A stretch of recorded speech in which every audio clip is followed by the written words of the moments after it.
This year, we're adding a kind of a field trip component to the Soaring Ballad program. Today, we have the privilege to take members of the greatest generation as well as members of the newest generation on an epic trip to New Orleans, to the National World War II Museum. We're not only taking 45 World War II veterans there, but today we've added 45 high school students, so it's going to be an educational, inspiring experience for all of them. Nice to meet you. Nice to meet you, sir. I've never been to the World War II Museum. I've never met a veteran, especially someone from the greatest generation. It's a rare opportunity when a student gets to come face to face with a person who is a part of history. Learning about his ship's really neat, and how they'd pull him up to the shore and they'd walk basically straight off the boat onto the land. To come to understand history in a way that a textbook or the most engaging teacher's lesson could never have provided. And he's learning from me, just exactly what we did, how we did it. To get to have this time with someone who gave so much, almost at the same age,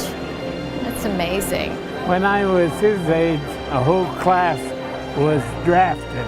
And then what they're tasked with is to come back and tell that story to their classmates, tell that story to elementary students, and continue the legacy. World War II veterans are soon going to be no more. Our students are going to be blown away by being with true American heroes for 3 days. And what I hope is that our World War II veterans are also blown away by our fantastic kids that get to go on this trip. What a glorious, glorious day for those of us who served 75 years ago. We hope on this trip to, in some small measure, relate and convey to this next generation something of why we did it and how we did it, when we did it. Welcome aboard. Thank you. 11D. Oh, you're lucky. Yeah, that's right. You're right next to me. This is my great uncle Marcus. Kiss all the flight attendants. This is the one I told you is the bigger flirt. Oh, I see. Hey, everybody.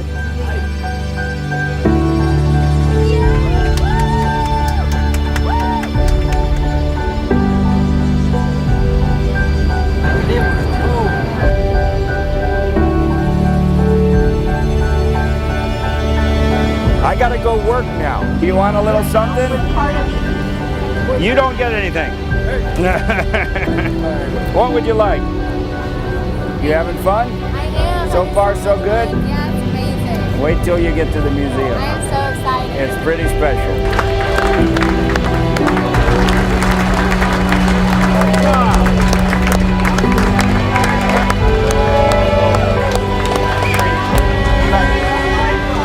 Thank you, sir.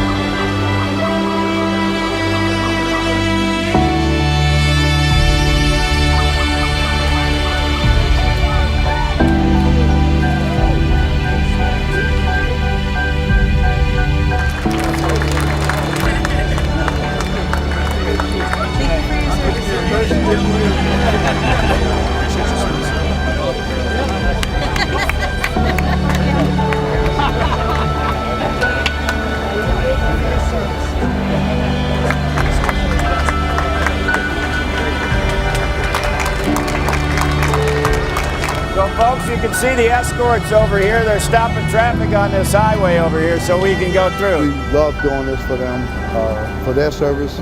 We love doing this for them. It's an honor for us. Without a doubt. This is the National World War II Museum. Look up, Jack.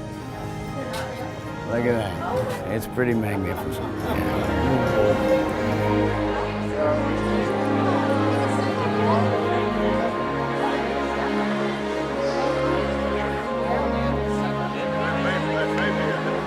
On Saturday, January 20th, 1945, just a little over 3 years from the beginning of the war, when the Japanese attacked Pearl Harbor, Franklin Delano Roosevelt was inaugurated for an unprecedented fourth term. I'd like to share an excerpt from his inaugural address. In the days and the years that are come, we shall work for a just and honorable peace, a durable peace, as today we work in faith for total victory in war. We can and we will achieve such a peace. We are truly in the company of heroes. We can never fully express our gratitude for all you've done, but we hope in some small way that you will carry our appreciation and our thanks from these halls back to your homes, knowing that what you have done for our country and the world will never be taken for granted or forgotten. And to you students, I say, remember always what you learn here. You are the next generation of leaders, and I know you will leave here with a new understanding and appreciation for your freedom and what it takes to protect it. Keep that in your hearts always. There they come. The bringing of the students, I think, is extraordinarily special because here we've got the greatest generation teaching the youngest generation, and they're having a common experience together. I didn't know what to think when we first started. She came up to me and said, "I'm your student." She got me talking, and I haven't stopped since. I'm hoarse. It's really incredible how veterans changed our lives in so many ways, and we don't really get to learn about that a lot in most classes. I could read 100 books on World War II, but having one conversation with my veteran showed me more about how they felt and what they were going through in the war. Well, I was a Japanese prisoner. That's his book right there that he gave to me. It talks about his plane going down. So not just reading about these guys in their history books or seeing it in a movie, they're holding hands with them. They're holding hands with history. You don't learn it out of a book. You got to get it from people who know. Yes, sir. This weapon here is called an M1 carbine. Fine.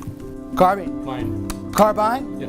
It's my rifle. We're getting to, with gloves obviously, get to hold all the like weapons and some of their clothing, what that they got to wear. It's really, really cool just because it's something that it seems so far away, but with this it's actually like bringing it to you so you can actually touch it and hold it and see what's actually happening. So it went inside? It went inside. Let me see. It's just an amazing experience. This museum is a celebration of the American spirit. Herb served in the army. He was in the Battle of Bulge. She's talking about you. Yes. Oh, don't listen to our kids.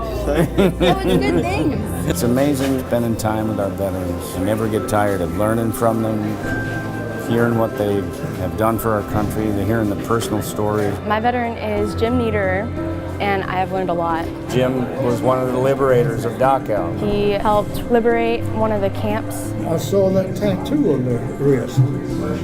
And I looked at Otto and I said, "Were you in Dachau?" "Yeah," he said. So when you came through that camp, they were there. "Yeah." They were there. "Yeah." Isn't that incredible? It's emotional. And you have no idea how a grown man can hug you. It's been really priceless. I don't think I'll ever stop talking about this trip. We'll be friends forever, I'll tell you, because I'm going to keep in touch with this young man. I'll never see these things the same way.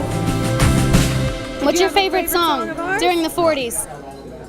Oh, it's probably, well, as far as jazz goes, it's still In the Mood. In the Mood. I love that. In the mood, let's hit a guy. In the mood, your view is fine. In the mood, oh, what a honey.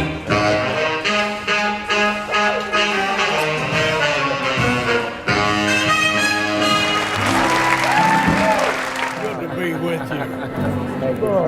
Wonderful. Can I read what you've written? No. I wonder if you would take a picture with my veteran. Yes, absolutely.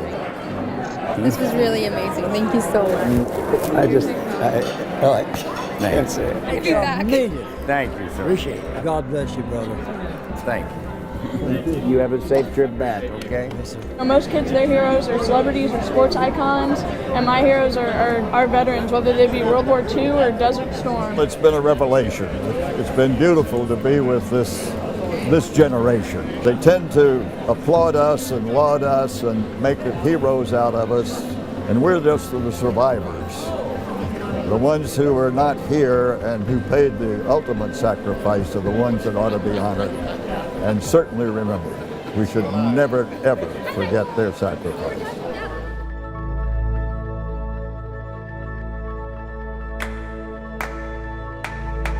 Well, it's working. Thank you, sir.